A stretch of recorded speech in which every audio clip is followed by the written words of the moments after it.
is Digital Marketing Depot, broadcasting live. I'm Karen Burka, your webinar producer. Thank you for joining us today for Press Play on Video Advertising, Tips for Success in 2018. We are very pleased to welcome Corey Henke, founder and CEO of Variable Media, and Wes McLaughlin, Senior Vice President of Marketing at Marin Software. Before I turn the webinar over to our speakers, I want to tell all of you a couple of things. If you need some help or have a question for our speakers, just use the Ask a Question box, and we will do our best to help you. If you want to tell a friend, check out our sponsor, Marin Software, or Digital Marketing Depot. There are some widgets at the bottom of your screen. Just click on them, and they will take you where you want to go. Remember, you can customize your console to move or resize any windows that you have open. We are going to hear a lot of great content today, so I wanted to let you know we are recording this broadcast, and we will make it available for viewing on demand this afternoon. I'll send an email out when it's ready. All right, so with that business taken care of, let me make some more formal introductions. Corey Henke launched his creative and analytics ad agency, Variable Media, in March, and has a background rooted in analysis from his many years with ad agencies such as IPG and web publishers like Yahoo. He has been a featured speaker at SMS conferences on the topics of paid social and video, specifically on the YouTube platform. Wes McLaughlin has over a decade of experience developing and delivering analytical enterprise SaaS applications, including 4 years with Applied Predictive Technology. He's currently head of marketing at Marin Software and has been with the company since 2008. Now, audience, you can see more complete bios and contact information for our speakers on the left side of your audience console. Remember, if you have questions for our industry experts, please make good use of that Ask a Question box. I'll get to as many of those questions live after the formal presentation. So with that, I will turn the webinar over to Corey Henke to get us started. Corey, there's your first slide. Hi, everyone, and thank you, Third Door Media and Marin Software, for putting this webinar together. I hope the audience enjoys, and I appreciate all of you taking your time out today to join us. In this presentation, we're going to walk through the duopoly, see how video offers unique capabilities on both of these different platforms, what I consider the most valuable impression on the web, and then lastly a case study highlighting what we like to call creative variable analysis. So in the Splur side, we really want to set the stage in terms of the duopoly. And what you can see in the chart to the left is a clear picture of duopoly growth. And what this means is that, all the new dollars coming into advertising are really going to the two bigger conglomerates. And then when you start to look over to the chart to the right and look at current ad revenue versus predicted ad revenue, you start to see that this growth isn't going to stop. And based on conversations that I'm having with current clients as well as people in the industry, what we're finding out is that people, advertisers and agencies are asking, how can we spend more with these two platforms? And I believe this is the right move based on everything that they're able to provide from a targeting, creative as well as capability standpoint. This next slide, I want us to focus on these two platforms and really take a second to think about them. And I want us to look to our neighbor, look internally and think like, what do we really go to Facebook for, right? Like, what is it that we go there for? And if you're thinking in your mind, and if you're asking your neighbor, right, I believe that everybody is going to come up with a different reason why. It's either I'm going there for, to check up on birthdays, I'm getting comments, I'm getting pushed to this platform, oh, wow. There's new images, there's new video, but there's no specific reason why. Now, contrast that behavior with what we go to YouTube for. It's one thing every single time, and that's video. And so what that creates is a slot machine type of functionality on Facebook, where we don't know what we're going to get, but we know we've had valuable experiences there. And how different is that from something like YouTube, where there's more intent-based behind it? Intent meaning either somebody sent me a video, or I'm going there for a specific reason, very similar to search. And YouTube is the third largest search engine behind Amazon and Google. So again, understanding these user behaviors is a lot about what we're going to talk about today, but also what I've seen has the most impact, when building and optimizing for these platforms. When we do this comparison, we also want to look at the strategies between these two platforms. The strategies are very important, and what you can see on each side is the different strategies that they offer. And I've also done a little bit more in highlighting, specific areas where I think, are the most applicable for these different platforms. For instance, when you think about geolocation and keyword targeting, right, you're going to get more rich data and more rich results from something like YouTube. However, when we look at, lookalike modeling, right, we're going to see that, the user information that we get Facebook is obviously, more in tune than something that, YouTube or Google might have.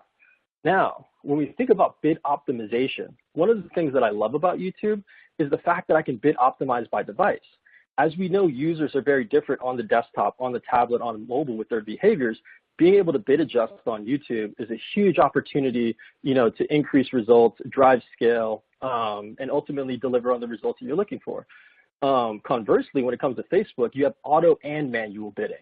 So again, you have the opportunity to test different bidding models with your targets and with your creative, and then ultimately figure out what's going to help in terms of the results that you're trying to achieve, whether that's scale, performance, etc.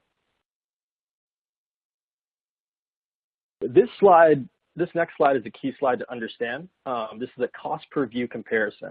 And one of the big differences that you'll see in terms of costing a view is that Facebook is at 3 seconds as well as 10 seconds, and YouTube is at 30 seconds. And so when you start to understand, like, okay, we want to use video, we're going to put some time, we're going to put some effort, and most importantly, we're going to put dollars into video, where should we run this video, right? If it's a quick video, probably Facebook might be the best bang for your buck. But if you're going to put the time into a 50K, 100K video, then YouTube might be the place to start because you have a longer lead time to learn. You have that full 30 seconds. And again, I'll jump into this in a later slide on how to optimize that first 30 seconds, but this is a great slide for the audience to understand, okay, where am I getting the best bang for my buck in terms of video? And from my analysis and my results in comparison and comparing these two different platforms, what we find is that YouTube and Facebook at 3 seconds as well as 30 seconds have very similar cost per view results. To round out this section on the duopoly, I want to kind of, give an overview on what we've learned in the past, 3 or 4 minutes, right? A view at 3 seconds versus 30 seconds. View through conversions are inside the conversion column versus being broken out on YouTube. Also a key differentiator. Video starts muted on Facebook versus sound on YouTube. So again, building for that is very important. And then also looking at the viewability rate on YouTube, where you have a full screen with 100% share of voice, where you might be interrupted by maybe a comment or a suggested video, and cross-comparing that to Facebook, where if you're on the desktop, you're competing against Messenger, other ads, right rail, other content. And even if you're on a mobile device, you're competing against the previous content versus the next, content that's coming after. And so again, when you build video for Facebook, you have this competition aspect of it where your video has to be at a certain level. And so again, another thing to think about when comparing these two different platforms. Moving along, as we start to build for this platform, the big thing that I want us to understand is to focus on this image for a second. And our focus and attention at this time period in life, during this fight back in the day, everybody is focused on the fight 100%, and all the attention is there. Nobody has their eyes anywhere else. If we contrast that with today, we see the exact opposite. We can't stay focused on whatever we're looking at. We're either in our devices, we're talking with a friend, we might be focusing, but we find today that there's more profitability in bringing our phone and telling our friends about it than actually going to the event, which is a huge change in user behavior. So how do we build for this user behavior now within these two platforms? Well, the key thing is to move from a passive viewing environment to an active viewing environment. Before, when things were built for TV and they were built for interruption, they left us with a cliffhanger with the media. Then they gave us a lead in, a build up, a climax, an offer, and then they branded the product. And that worked for us because that was the only channel that we were focused into. And back then, scale was the big problem. It wasn't really attention. Everybody was focused on one screen. Now with multiple screens and the ability to reach anybody, at the drop of a dime, what we need to start doing is create eye-catching hooks, subtle brand clues, a big reveal, and very quick cuts. So keep attention.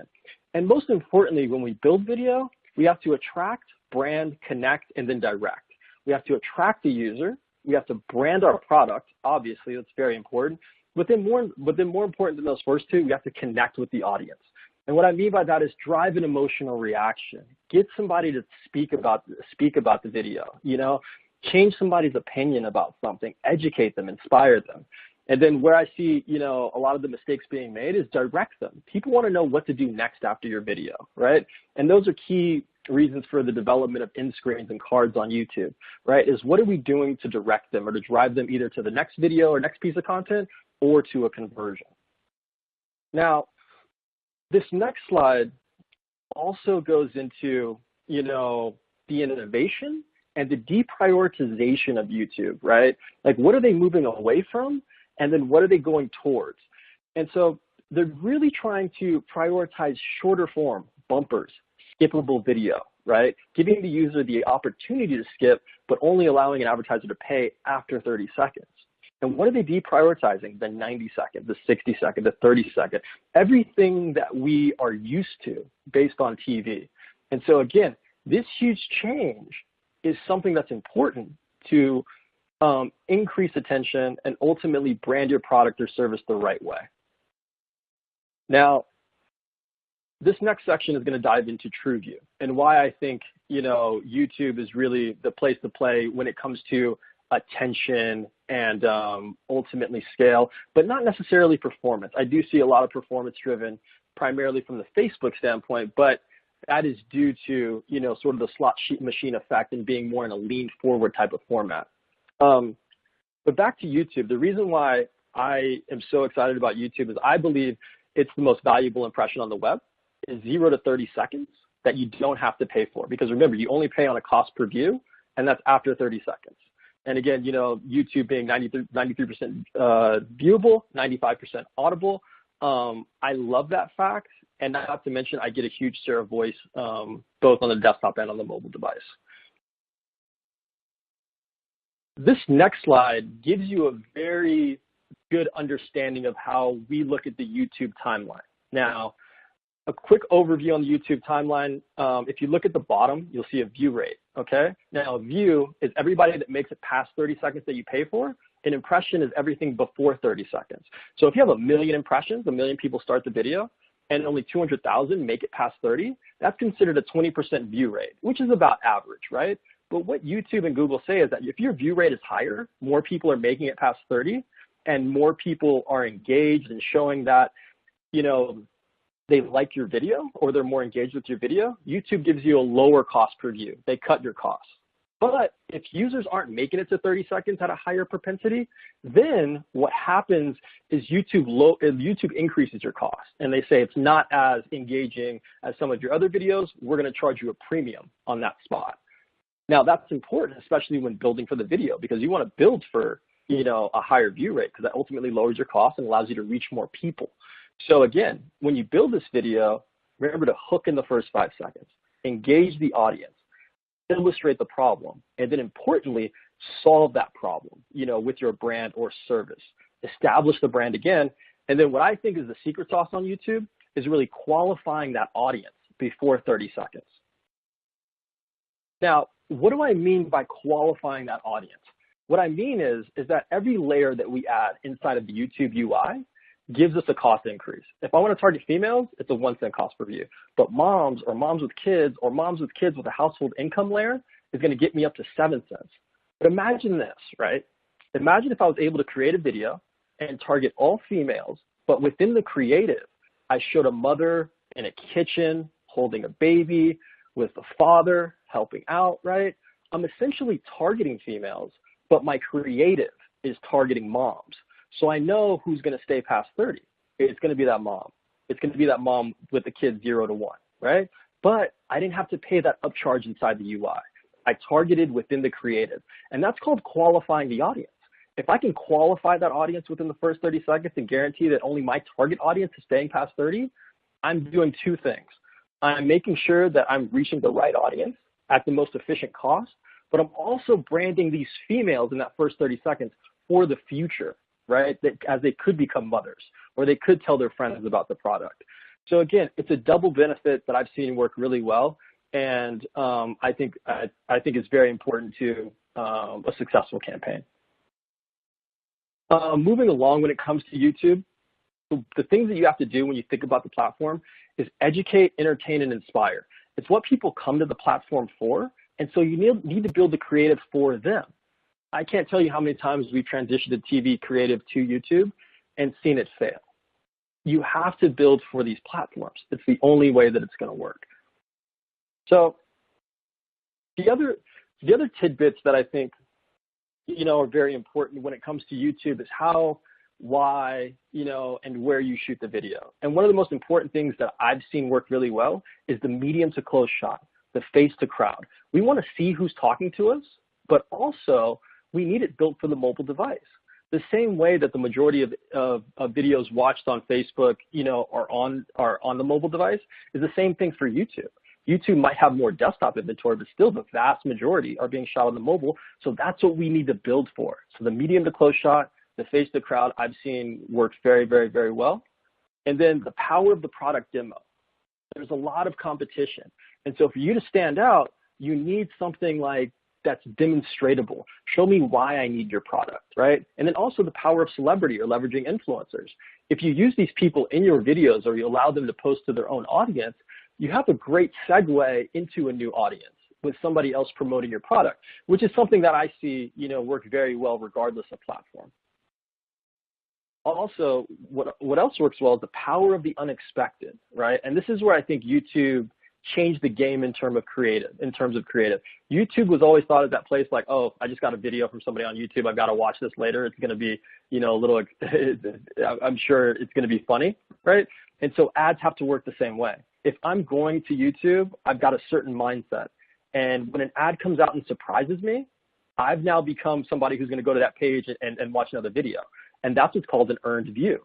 And when you look at that earned view column, inside of AdWords, and you start to see, wow, this video drives a lot of earned views. Maybe that's my top of the funnel video. But that usually happens with the power of the unexpected, right? Is that like when you engage users, when you give them something to think about, they'll go and find more, So again, a very useful tactic.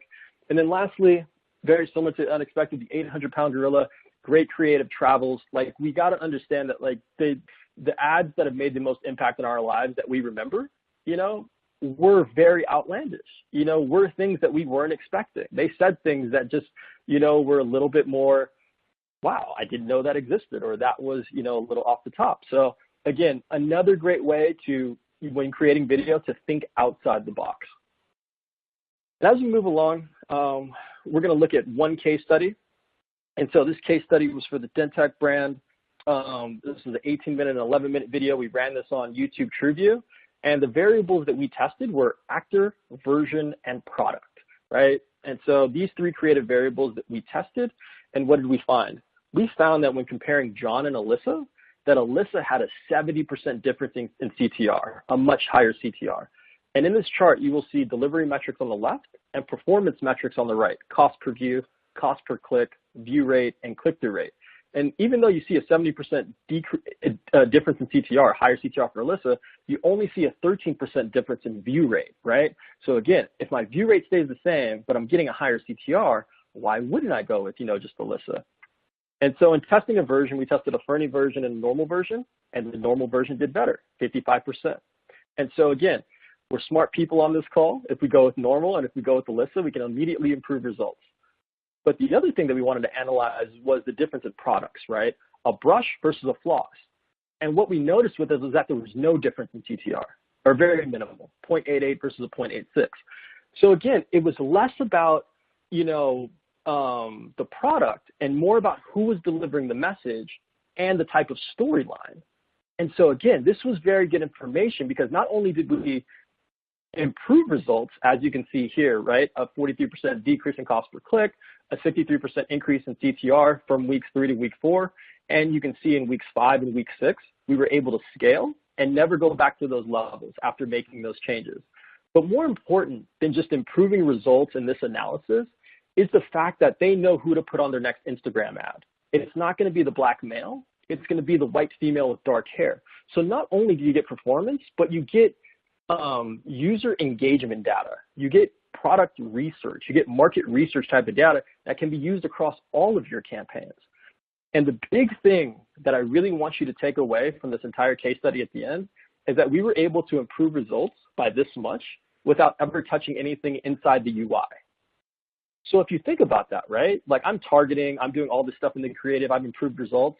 But imagine when I start to lift those levers like household income, age, demographic, bid adjust by mobile and desktop, go to, different cities, start to pull in those life events, right? We can really start to see an engaged audience that we want to reach and can perform with a powerful medium like video. So in my last slide, what I want to really show you is, the different types of categories when you're doing variable analysis, right? Like how does brand presence, music, the different actors, the storytelling style, the creative devices, how do these type of different attributes or different variables within a video affect the performance, And the most important performance that you'll want to pay attention to is your view-through rate, your VTR, because that ultimately will help you understand how much you're willing to pay for a specific audience, right? And so the different levers you can pull within the creative will help you increase performance as well as, increase your reach wherever necessary. So that's the end of my presentation section. I really, again, appreciate your time. I appreciate, Third Door and Marin for putting this on. And I'm going to go ahead and pass it back to Karen. Great. Thanks, Corey. That is some great information and a lot of information. So, audience, glad you've joined us today. As Corey mentioned, we got a question for you right now. And remember, and I want to remind everyone that if you have questions for Corey or for Wes McLaughlin, who's coming up next, please send them in because we are planning to have some live Q&A at the end of Wes' formal remarks. So we will have plenty of time to answer your questions. So go ahead and get them in. Here's our question for you right now, though. Which of the following will be your primary channel for digital video advertising in 2018? You've got 5 choices, and we're asking you to choose one. Is it YouTube, Facebook, YouTube and Facebook, which are equally important for your company, maybe another digital channel, or maybe no plans to use video yet? You're joining us today because you want to learn more about how to use video in your digital marketing efforts. So I'm going to give you a couple of seconds to think about your response.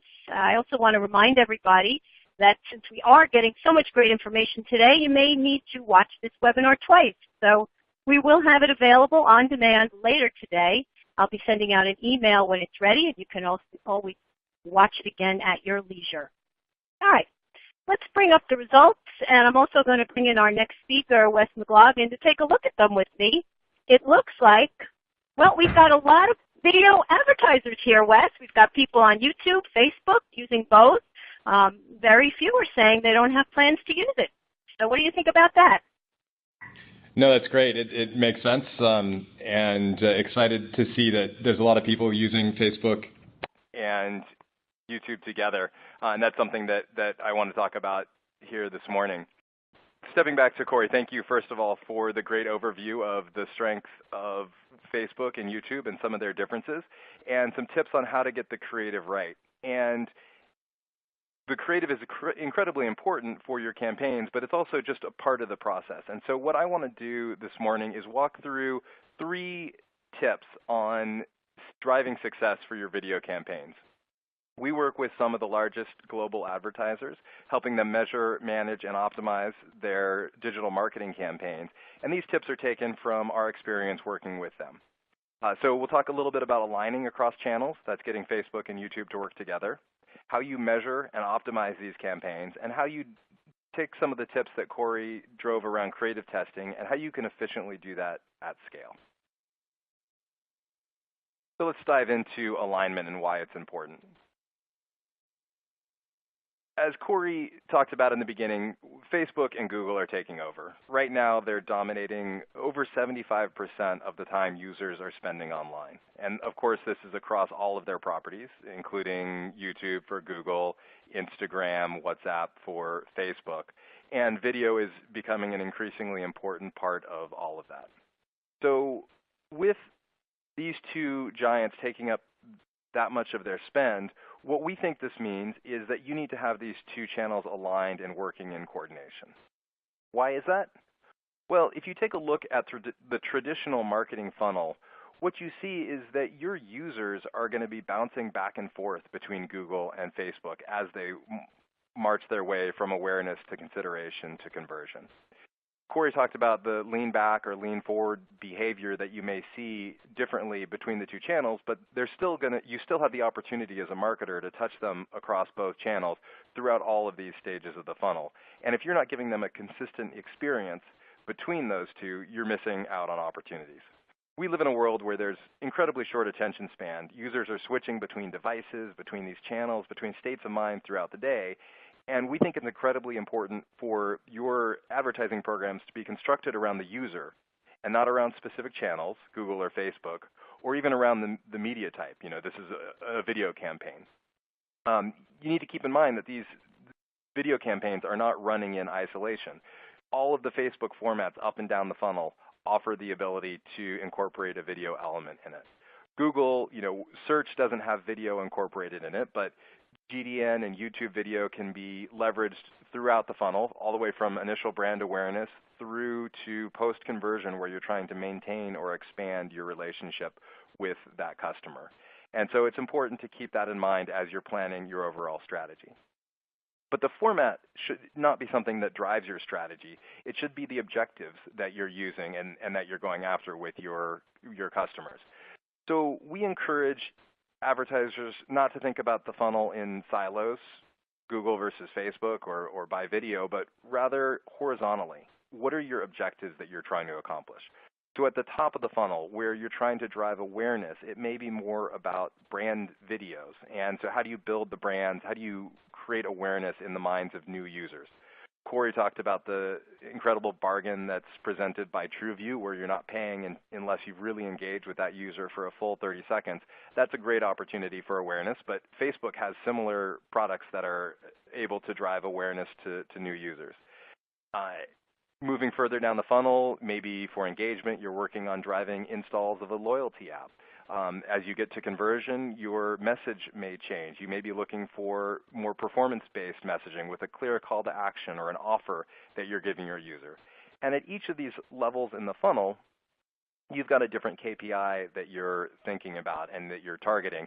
And that's what's driving your strategy, is what you're really trying to accomplish. And you orient your campaigns around that objective.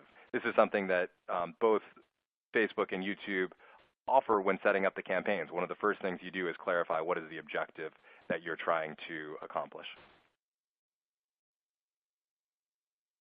And as you think about moving your users throughout the funnel, including engaging with them post-conversion for upsells, increasing their lifetime value, one of the key things that you'll want to take advantage of is the audience and how you're targeting against that audience. And I'll talk about that a little bit in the next section. So with that, let's dive into measurement and optimization for these digital video campaigns. Audiences are a key capability offered by both Facebook and YouTube, and they give you tremendous control over who's seeing your ad and what ads they're seeing. And this is slightly simplified, but we've broken it down into three big buckets of types of audiences that you can and should be using when you're targeting your video campaigns. The first bucket is the core audiences that are offered by the publisher. These are the basic demographic and interest-based audiences that somebody coming from a traditional advertising background may be used to. You can do gender, you can do age, things like that, interests as well. They also give you access to segments from third-party data providers.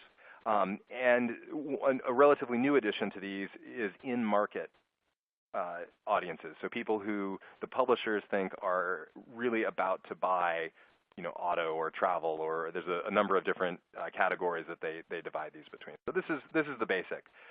On top of that, you've got your custom audiences. So this is where you start to bring your first-party data into play. And there's two big categories here. There's data that's being exported from your CRM system. So you know who your customers are or who your prospects are. You upload those to the publisher, and you can target specifically to that. The more sophisticated advertisers out there will segment these custom audiences. So you may have your top spenders, you may have people who are looky-loos who never really convert but come around quite a bit.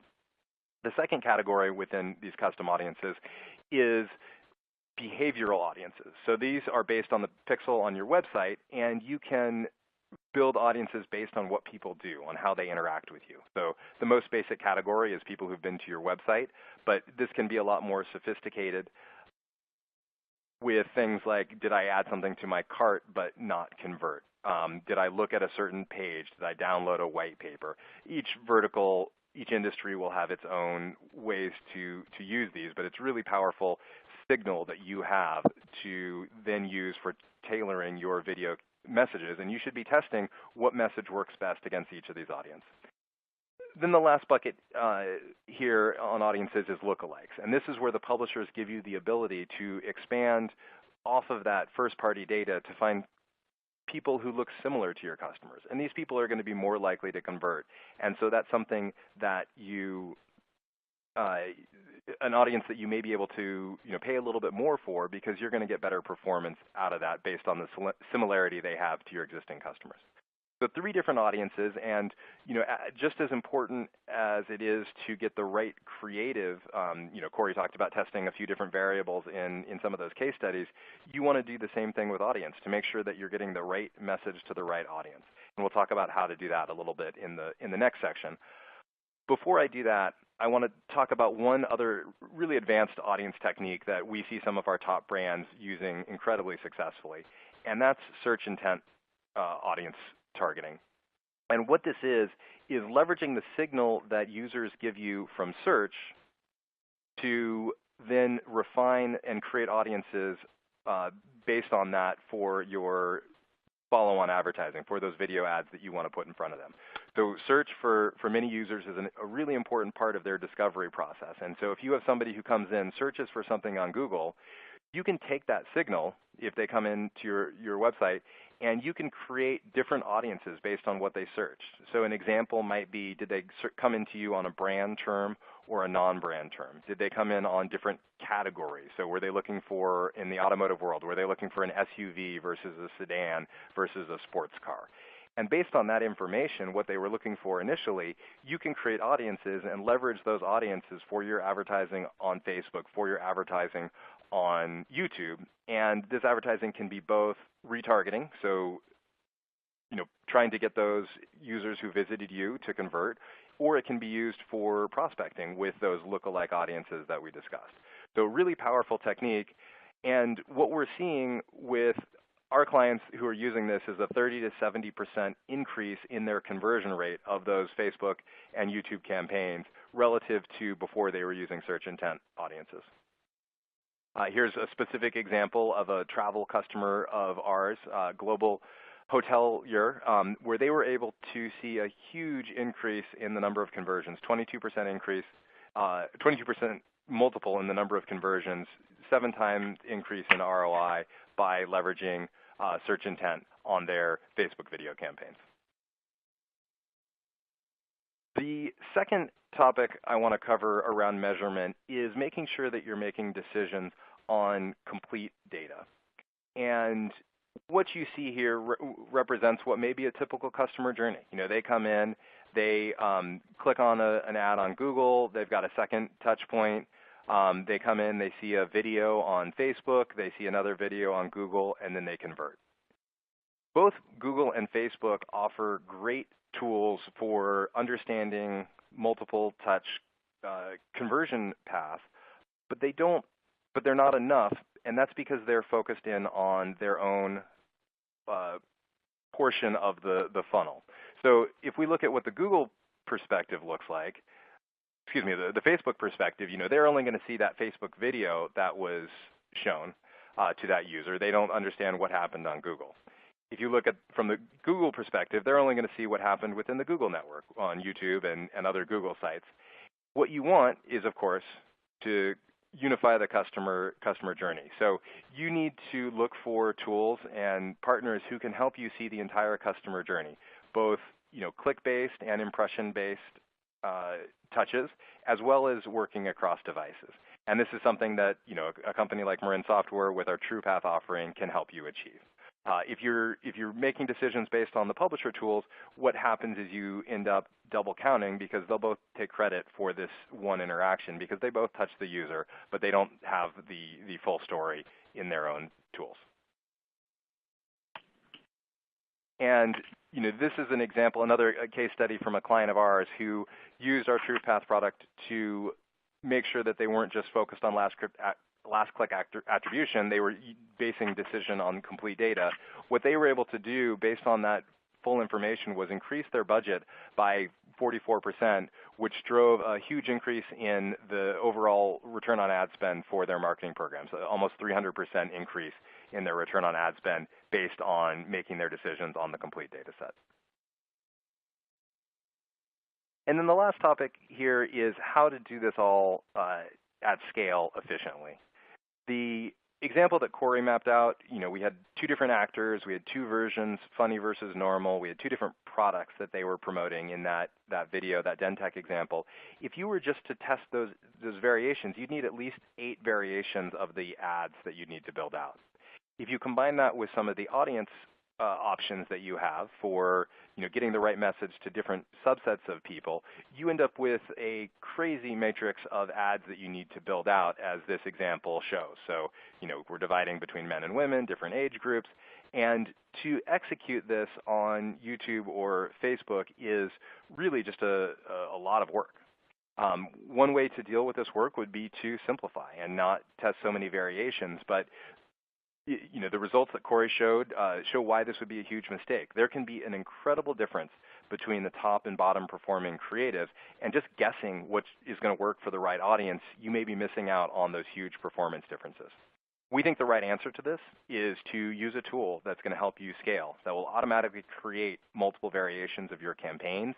It'll leverage shared creative libraries, and it'll simplify the execution and measurement associated with determining what's working and getting the right ads in the hands of the right audience. Of course, this is something that Marin Software offers, and it's just one example of the many capabilities that we have to help you measure, manage, and optimize your video campaigns across Google and Facebook. So to recap, 3 key parts to executing here. We need to get the channels aligned, get Facebook and YouTube working together. You need to make sure that you're optimizing against your audiences and measuring correctly, and you need to leverage tools to help you get to the scale and efficient execution of these campaigns. With that, I want to leave you with one final thought.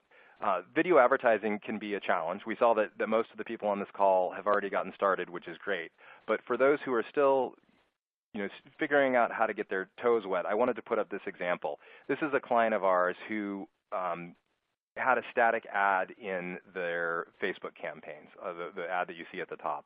And I would challenge everybody after this webinar to open up Facebook and flip through your feed and see what gets your attention.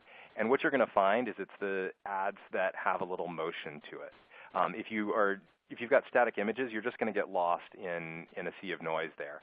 And so what The Economist did was they took this static ad, basically the same exact image, they just put a little motion to it. So not getting too involved in expensive video production cost.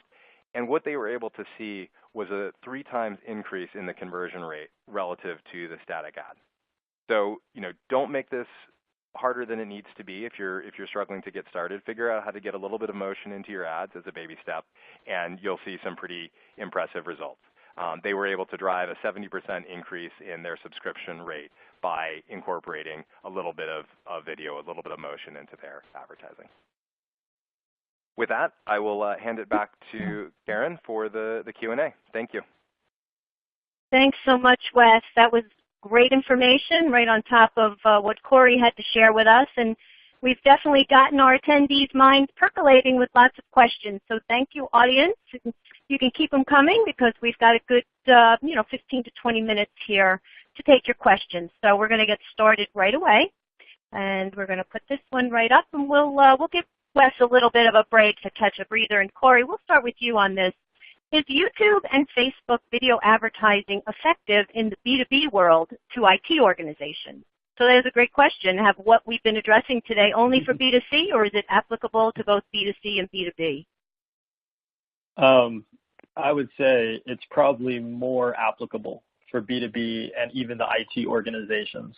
And while Facebook is trying to grow out their platform and grow their ability to be a video content hub for a lot of advertisers, I think B2B could be a better play on YouTube, and especially from an earned view standpoint. Since B2B has a longer life cycle, how I see the best performance coming from an advertiser in the B2B space who is able to show a certain video to increase interest, and then that drives them to another video on their channel, and then another video and another video. I think in the B2B space, you have to be the education leader in your sector or your category, but I think taking advantage of video, regardless of platform, is important, but more important on YouTube. Anything? Can I call you back? Okay, thanks. Bye-bye. Sharon? Yeah, I don't know. We've got somebody chatting in there with us. We've got a little. Let's make sure Wes and Corey have their background noise turned off. Okay. No, Wes, would you like to add? Would you like to add anything to Corey's answer? Yeah, I mean, I think I completely agree with Corey that this is absolutely suitable to a B2B audience.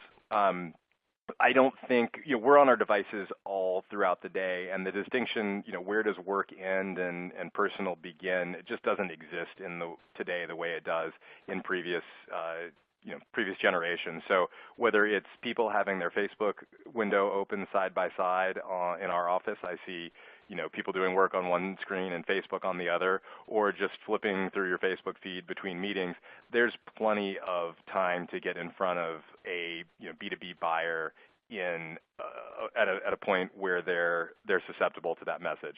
As running the marketing team here at Marin, I'm a big target for buying marketing technology, and I can tell you that my Facebook feed is absolutely filled with B2B advertising, and I engage with a lot of quality content in there. So, white papers, things that are invitations to webinars, things that are interesting to me. I don't say, I'm looking at Facebook, that's not relevant for me right now, I'm not going to look at it. As long as it's quality, interesting content, that's something that is great to get in front of their users through Facebook, through YouTube. Great. Well, let's stick with you, Wes, on this one. What are you excited about with the evolution of Facebook video products? I'm sure you see a lot of work that your different clients do there at Marin. What gets you excited? I think just the expansion throughout the funnel and putting video as an option into most of the ad formats is really one of the most interesting parts of it. Advertisers have the option to portray their brand and build their story in so many different ways, and across the different placements and types of ad formats that it really gives you a creative way to engage with your customers. An Instagram story video may be a completely different state of mind than somebody who you're trying to push through the bottom of the funnel. I just saw a cool example this morning in my feed where, it's similar to that Economist example that I showed. It was a very simple, it was almost like an animated GIF of a present being unwrapped and a 15% off offer for a product that I had looked at for a Christmas present earlier in the week. And so it really was a bottom of funnel type message to get me to click through and convert on that website. So wherever you are in the funnel, these platforms are giving you a canvas on which to work and to connect with your brands. I also think the potential for storytelling and connecting these along and push users through the funnel is an incredible tool that you can leverage with the different formats as well as audiences. So one advanced technique that we see some of our brands doing is moving people from when you viewed video 1, you get moved to another audience, and then video 2 is targeted at that audience, and then video 3 is targeted at the people who've completed video 2. So you're able to tell a sequential narrative to users, and that may give you a lot more room to work with than even in the format of 6 or 10 second little bumper videos at the beginning of videos.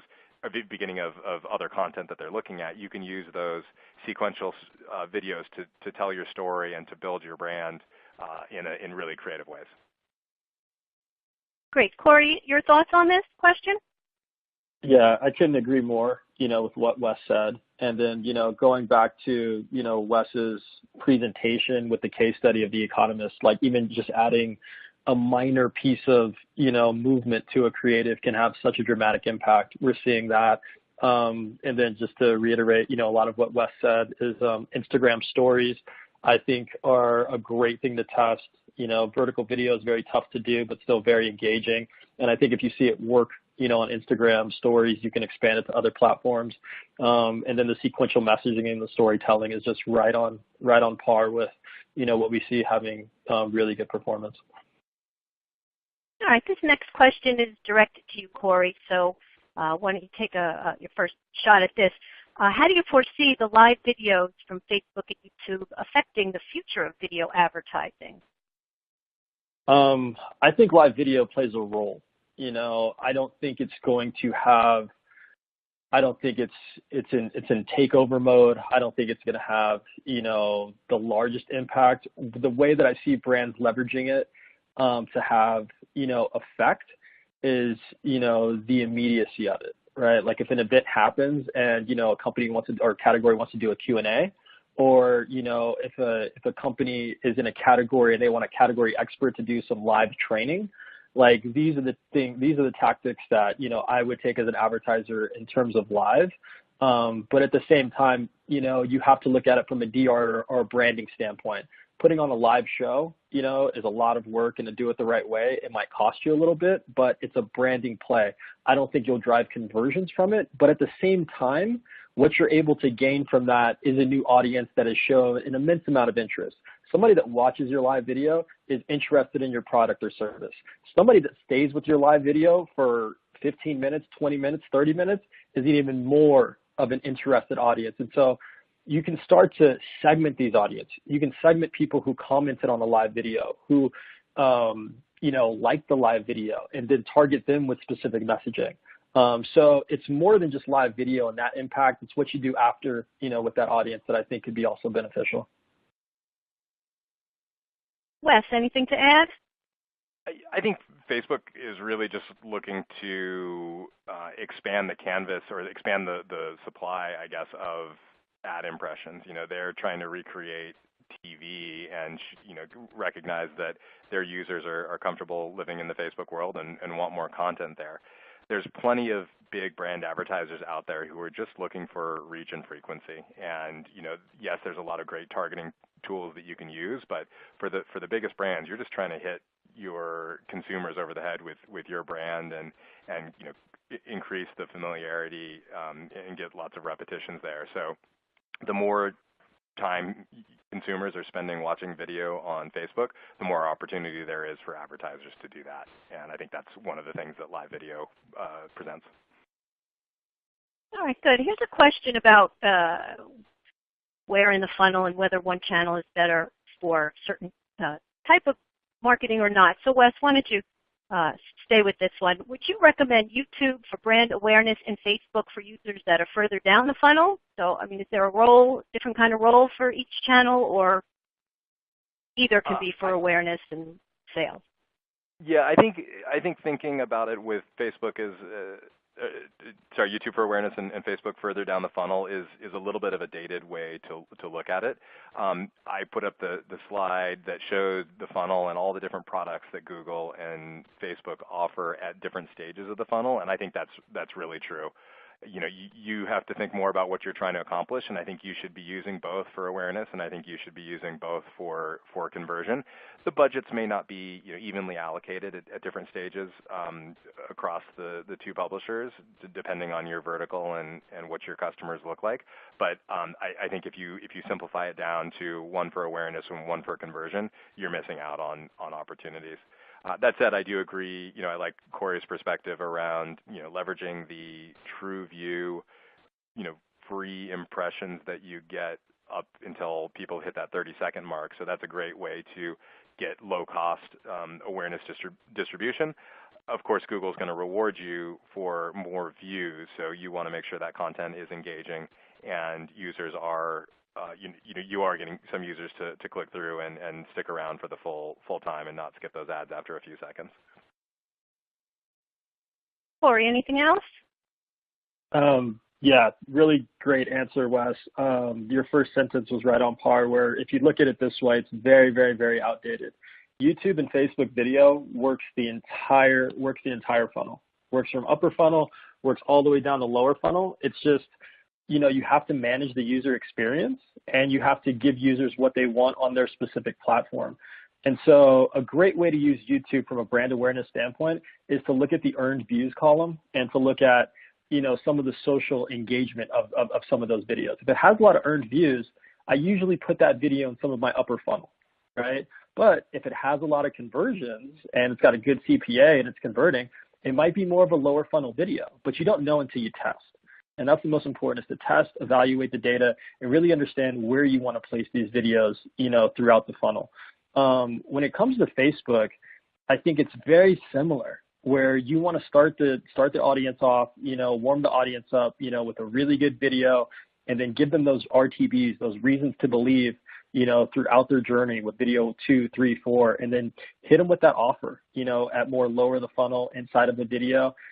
You can even do that in the text headline or description too, if you're using the same video, because you got a frequency thing, right? If they've seen, the same video twice, as long as they've got different text there, maybe an offer, that could work as well. But to answer the question, you have to be able to use video across the entire funnel for both platforms. All right, this is going to be a question for both of you, and it has to do with consumer privacy, right? That sort of that factor of what goes on with ad blockers, et cetera. So here it is. With the increase of ad blockers, VPN, and the European Union initiative, how is that going to affect targeting and measuring the effectiveness of campaigns? Corey? Yeah, this is a tough one, to deal with in the industry. And I think it's the primary reason why we're dealing with the duopoly today, is because advertisers are seeing the best performance within these walled gardens. Within these walled gardens, you have the ability to target, and measure and actually look at the performance from people, seeing your ads. So I think ad blockers will have an impact as they continue to, but marketers are smart. With new media channels coming out, we're going to figure out how to get ads in the right places. I just hope that as advertisers and marketers, we focus more on the user experience, right? So that people won't be forced to use ad blockers. People use ad blockers for a specific reason, and none of us like to see ads, but whenever we get hit with some really good content, we enjoy it. And so how do we create more of those experiences? And I think Wes, I would, your thoughts? Yeah, I think I agree with Corey. I would separate the two concepts. I think there's a number of changes that have tightened up what is available to third parties in terms of tracking and understanding users. And the result of those changes, so the change in Apple Safari is a great example of that, where they make it much, much more difficult for a third party to track a user if you don't regularly engage with that brand. With that change, what that does is it makes it harder for people who are not Google and not Facebook to effectively target advertising. With Google and Facebook, you are using those properties on a daily basis, and so you're resetting your cookie, or you're resetting the cookie expiration window, and Google and Facebook will always be able to reach the users because of the depth of engagement that the users on those platforms have. So I see very little impact on Google and Facebook, and so that graph that I showed of Google and Facebook owning 75% of user attention, I think that'll continue to grow, and the advertising spend will follow and even probably outpace that over the next couple of years. In terms of ad blocking, I agree with what Corey was saying. It's all about getting relevant experiences in front of the users and making sure that we're not annoying them. And as you get more targeted, as you make better use of audiences, you're able to do this. You see interesting things going on in the industry now, like with AdBlock Plus, where they are, working into letting the user opt in to ads that they want to see based on, indicating what they're interested in and the types of ads they want to see, those advertisers are willing to pay a little bit more because they're more qualified prospects for them, and it results in an overall lower ad load. So, that's early days for that product, but I think that type of approach where you're getting, fewer higher quality ads is what we'll see over time as the industry evolves. All right, let's try and just squeeze in one more. We've got some good questions here, but we're going to run out of time. Wes, this is probably going to be for both of you, but why don't you answer this first. What would you say is the #1 trend with branded content or boosting earned media in the sense of video ads? Or I guess where do video ads fit into those type of content marketing? Yeah, I think the biggest trend that we see right now is making sure that you're putting you're creating video that is suitable for the platform that you're on. So I think Corey mentioned in his talk bringing in, TV commercials and trying to throw them up as effective digital video ads just isn't going to work. Vertical video is a huge part of that. We've gotten to a place in society where we can't manage to turn our phone 90 degrees. But if you're showing vertical video, I've seen tests that show just tremendous difference in view-through rates and performance, just taking the same content and shooting a vertical video around it. Another way to make your content suited for the platform is to recognize that, with a 6-second bumper, if you're not getting your brand in there, you've got a very, small canvas that you're working in. You need to get users engaged and get your message across in a much smaller time frame than in a 15 or 30-second TV commercial. Similarly with TrueView, you've got 5 seconds before that skip button pops up, and I've seen plenty of ads, not so much recently, but over the last couple of years when TrueView first launched, you'd watch the first 5 seconds of an ad and you'd have no idea what it was for. I could not guess what brand it was for because they just don't put that up front. And Corey had some slides around this, but you got to engage that user right away. So more and more as video matures, the big trend is advertisers doing a better job making sure that they're creating their content for the format and getting better results out of it. Corey, your ideas? The #1 trend with branded content or boosting earned media that I've seen, and I think this is a great question, but very important for people to know, is to let other people tell your story. Create collaborations, with people, and ultimately leverage their audience, right? Like if you're able to work with somebody and you guys work together and build a video and they post it and they have an audience, right? You're able to reach their audience through their messaging, talking about your brand. We've spent a lot of time like going to websites and having brands tell us their story. Now I think I see the most effectiveness with branded content when somebody else, tells the story of your brand, product, or service, because not only are you leveraging their audience, you've got your video on their page, but when you take that video of that story or that branded content and then put it on your own page and give it to your own audience, letting somebody else tell your story, but you're showing it to your audience, that adds even more weight. That adds even more social proof. And today I see with a lot of competition and everybody jumping into these platforms that social proof adds a lot of weight in terms of people looking at more of your content, looking at more of your videos, and then ultimately converting on your products. Great. Well, thank you. Unfortunately, everyone, that is all the time we have today. I want to give a big shout out to Corey and Wes for a very informative and timely presentation, and I want to thank our audience for your great questions. We weren't able to get to all of them, but don't worry if we didn't. We are going to pass all of our questions along to our friends at Marin Software for some personalized responses. I do want to give a special thank you to Marin Software as our sponsor. You can visit them, as you see here, at www.marinsoftware.com. That's all for our broadcast today. We look forward to seeing you next time right here at Digital Marketing Depot.